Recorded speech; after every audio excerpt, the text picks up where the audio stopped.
Você é professor do Departamento de Geografia da USP. E o que é que você estuda especificamente? Climatologia, é isso? Climatologia antártica, do continente antártico, já há 20 anos. É só do continente antártico? É a minha especialidade, mas o resto também.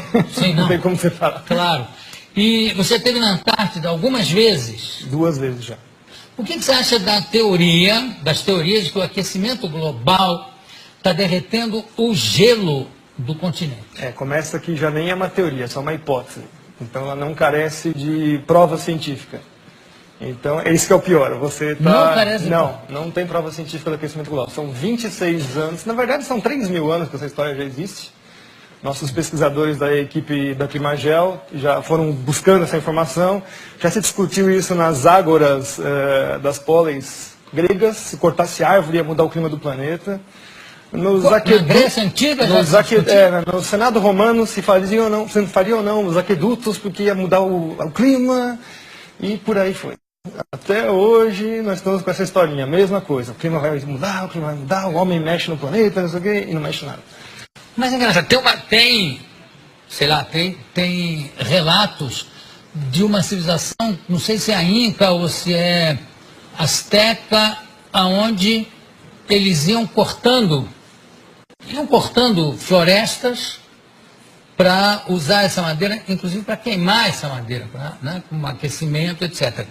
E à medida, quando chegaram nas últimas árvores, que acabou a floresta, que a civilização também começou a cair, a entrar em decadência.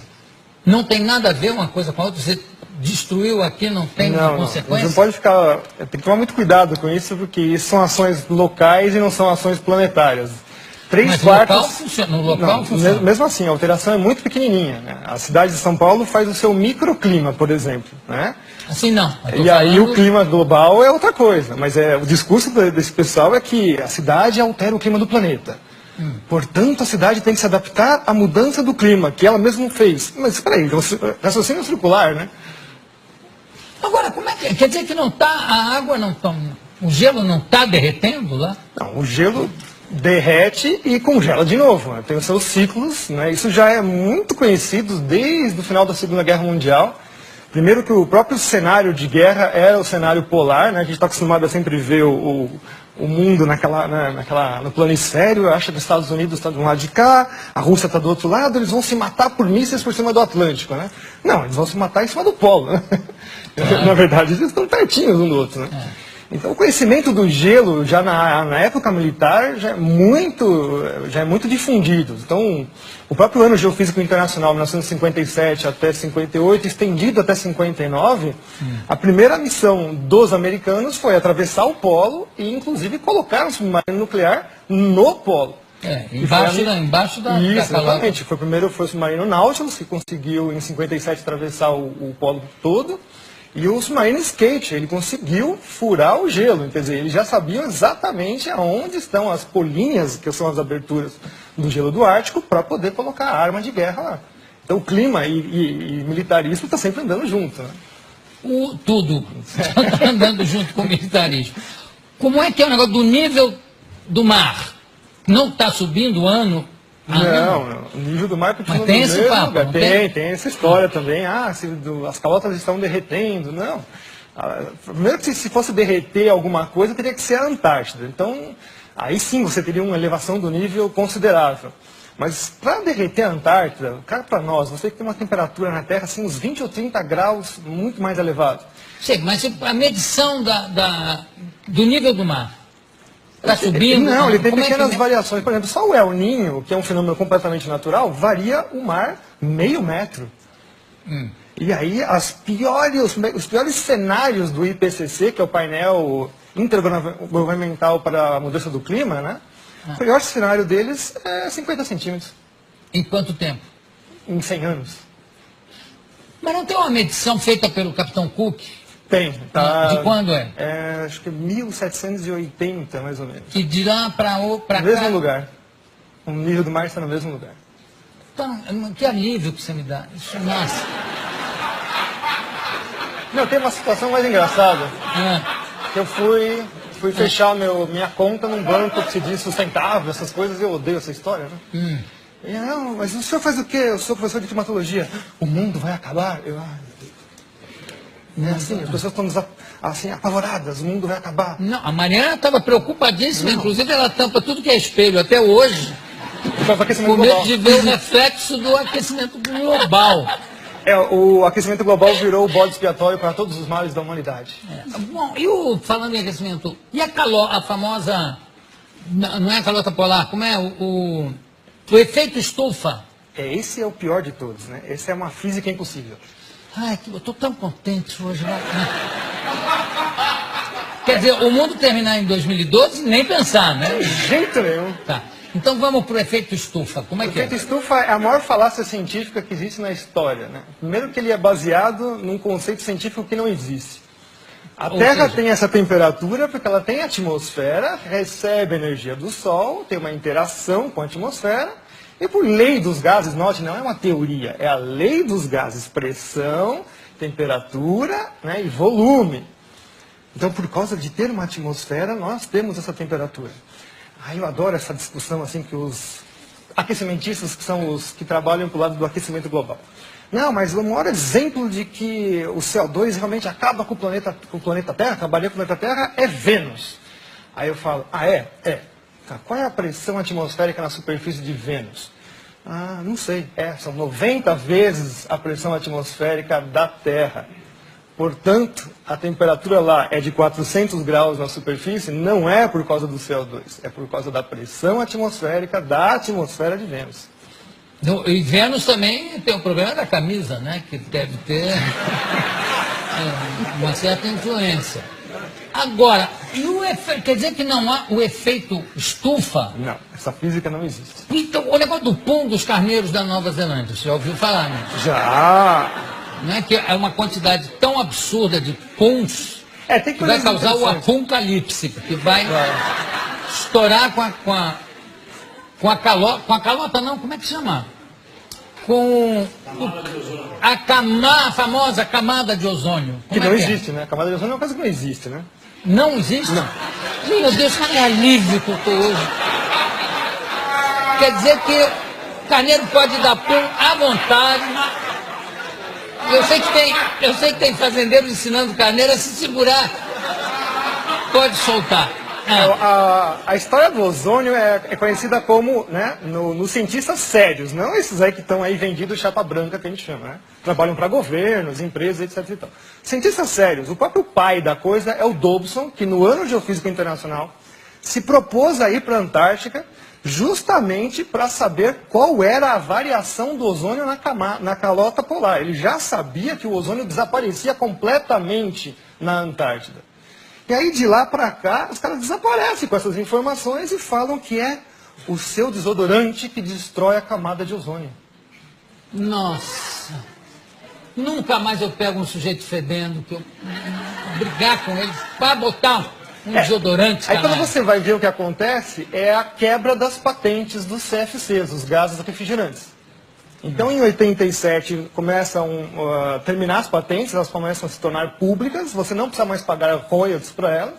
Então, a indústria toda que detém essas patentes lança um substituto chamado HCFC, que é um organofluorclorado como qualquer outro, mas custa, né, o CFC passa a custar $1,38 o quilo, o outro passa para $38 o quilo. Mas a grande vantagem é que ele não funciona em nenhuma das geladeiras anteriores, ar-condicionado e tudo mais. Então, é extremamente sustentável. Você tem que vender, jogar tudo fora e comprar tudo novo. Hoje, as patentes vencem em 25 anos. Então, o discurso agora é que os HCFCs, milagrosamente, descobriram que ele também faz mal para a camada de ozônio e aquecimento global. Que alívio que a gente sente, né? Não, mas o melhor é o preço, que vai ser o substituto. Que as empresas agora falaram que vão garantir que não vai dar mais problema. Né? $128 o quilo. E também não vão funcionar nos outros equipamentos. Isso tem sempre essa jogada, né? Se vocês perceberem agora, mas não é só trocar o gazinho do refrigerante. Parques industriais inteiros têm que ser trocados, porque existem os sistemas de refrigeração central, caldeiras e tudo mais. Se vocês perceberem agora, todos os produtos estão passando a butano de novo. Os CFCs, quando eles vieram no final dos anos 40, 50, eles vieram justamente para resolver o problema de explosões em fábricas, porque é um gás totalmente inerte, não tem nenhum problema com ele. Então, hoje nós estamos voltando para trás, né? Começo do século XX de novo, por uma mentira que é que esse gazinho destrói a camada de ozônio. Qual é o gás que destrói a camada de ozônio? A hipótese, é uma hipótese de novo antrópica, que nunca foi provada, é que os CFCs, os gases organofluorocorados, conseguem destruir a camada de ozônio. O butano não. O butano está isento. Ele fica lá, por enquanto, né? Até alguém arrumar um problema com ele.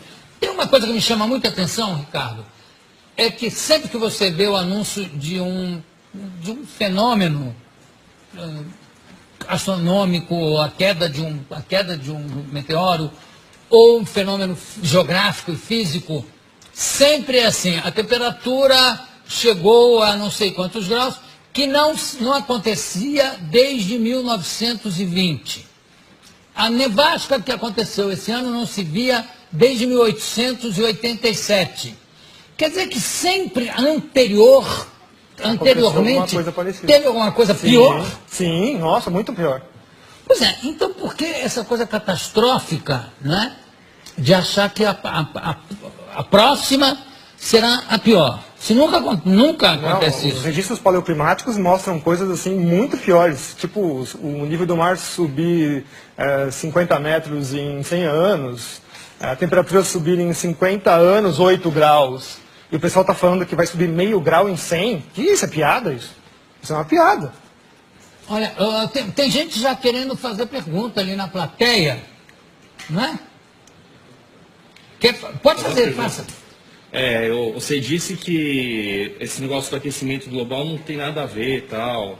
E, assim, o meu pai, muitas pessoas mais velhas que eu conheço, dizem que São Paulo na década de 60, 70, era tipo, conhecido como a terra da garoa, que era muito frio. E hoje agora, você pega a época do verão, tá um baita calor, um calor insuportável. O que você pode explicar sobre isso? Isso daí é o efeito do clima no local, né? Então, isso não é um efeito global. O caso da garoa, por exemplo, nós tivemos um trabalho científico feito agora em 2009, 2010, mostrando que nos últimos 3 anos ela voltou com a mesma intensidade dos anos 30, 40. Então, na verdade, também a garoa é um fenômeno cíclico. O que carece hoje em dia muito é a observação. Nós temos pouca observação realmente dos fenômenos climáticos dentro da cidade. A gente até fala que é o clima citadino, na verdade, né? Em geral, nós temos também pouca observação. A partir dos anos 90, fechou-se estações meteorológicas no mundo inteiro. O próprio presidente Collor de Mello fechou diversas estações meteorológicas aqui no Brasil também. Então, a gente carece bastante de informação meteorológica em loco. Satélites medem, mas sempre tem assim um problema de método, enfim, não é uma coisa tão fácil. A influência do desmatamento no clima global? Não existe.